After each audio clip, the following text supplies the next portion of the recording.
जादुई कहानियाँ देखने के लिए हमारे चैनल को सब्सक्राइब करें और बेल आइकन जरूर दबाएं। एक गांव में परी नाम की लड़की रहती थी। उसका एक छोटा सा पार्लर था जिसमें वो सबको सजाने और संवारने का काम किया करती थी।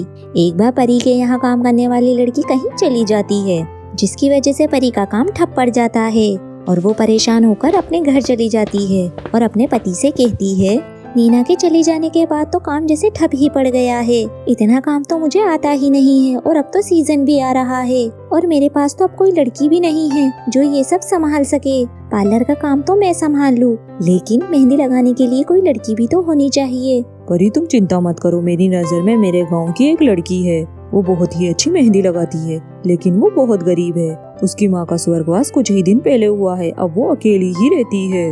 तुम कहो तो मैं उसे यहाँ ले आता हूँ, जिससे तुम्हारी मदद भी हो जाएगी और उसे आसरा भी मिल जाएगा।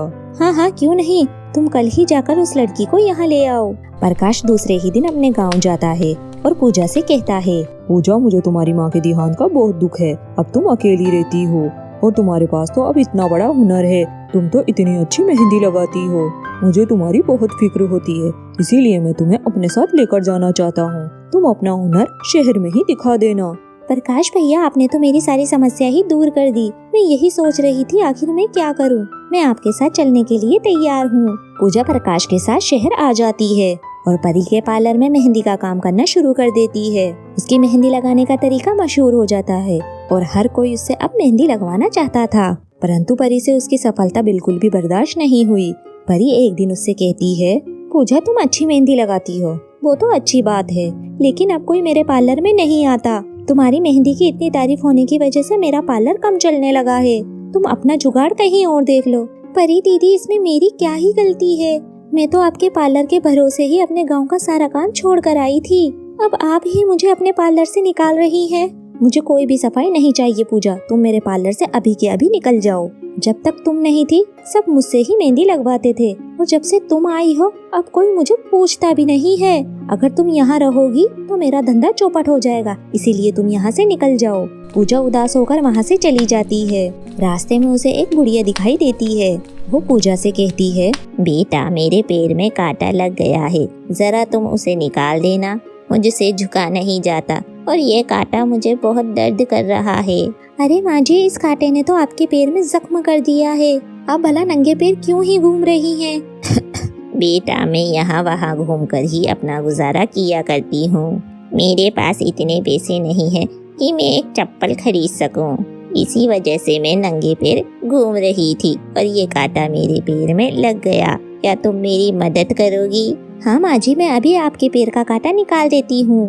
पूजा बुढ़िया के पैर से कांटा निकाल देती है और अपनी चप्पल भी बुढ़िया को दे देती है। बुढ़िया बहुत खुश हो जाती है और पूजा से कहती है, बेटा, तुम सच में बहुत ही नेक लड़की हो। तुमने मेरे पैर का कांटा भी निकाला और मुझे अपनी चप्पल पहनने को भी दी। मेरे पास तुम्हें देने के लिए कुछ नहीं है। हाँ, पर ये एक कोन है, ये तुम अपने पास रख लो। मैं इस मेहंदी की कीप का क्या ही करूँगी। मुझे तो एक जगह काम मिला था, वो भी हाथ से अब चला गया। भला एक मेहंदी का कोन कितना ही चल सकता है। पूजा बेटा, ये कोई मामूली कोन नहीं है, ये एक जादुई कोन है। क्या सच में? ये मेहंदी कभी भी खत्म नहीं होगी और जिस तरीके का डिजाइन तुम अपने दिमाग में सोचोगी, ये मेहंदी अपने आप वो डिजाइन बना देगी और ये मेहंदी जिस कुंवारी लड़की को लगेगी उस लड़की की शादी जल्द से जल्द हो जाएगी। पूजा उस मेहंदी के कोन से सभी लड़कियों के हाथों में मेहंदी लगाने का काम शुरू कर देती है। सभी उसकी लगाई हुई मेहंदी से बहुत खुश होते हैं और अब हर कोई उसे मेहंदी लगवाना चाहता है। और दूसरी तरफ परी अपने पति से कहती है, सच में हाथ का हुनर कहीं नहीं जाना चाहिए। मैंने पूजा को अपने पार्लर से बेशक निकाल दिया, पर उसका हुनर उसके साथ रहा और उसने अपने हुनर से सबका दिल जीत लिया और अपने बलबूते पर अपना काम भी कर रही है। अगर आज उसे मैं अपने पार्लर से नहीं निकालती तो उसके मेहंदी लगाने का मुनाफा मुझे बहुत होता। परी अपने किए पर बहुत पछताती है और वहीं दूसरी ओर पूजा उस मेहंदी के कोन से सभी को मेहंदी लगाती है और उससे मिलने वाले पैसों से सभी की मदद करती है। और उसने अब तो कई लड़कियों को मेहंदी लगाने का तरीका भी बताया। एक दिन पूजा से एक औरत कहती है, बेटा, तुम तो बहुत ही अच्छा काम कर रही हो। जिस लड़की को तुम अपने हाथों से मेहंदी लगाती हो उस लड़की की शादी तो जल्दी ही तय हो जाती है। तुम्हारे हाथ में तो जादू है, जादू। जिन कुंवारी लड़कियों को तुमने मेहंदी लगाई थी अब वो अपनी शादीशुदा जिंदगी में बहुत ही खुश है। इसमें मेरा कोई भी हाथ नहीं है, ये तो ऊपर वाले का कर्म है। मेरी तो बस यही सोच है कि हर लड़की को अपने हुनर के अनुसार ही काम करना चाहिए। सभी लड़कियों में काबिलियत होती है। मुझे तो बहुत खुशी होती है जब मैं किसी लड़की को मेहंदी लगाना सिखाती हूँ। पूजा रोज किसी न किसी की मदद किया करती थी। पूजा की मेहंदी लगाने का तरीका अब इतना मशहूर हो गया और उसने अपने मेहंदी लगाने का काम घर पर ही शुरू कर दिया। धीरे धीरे पूजा का काम बढ़ने लगा।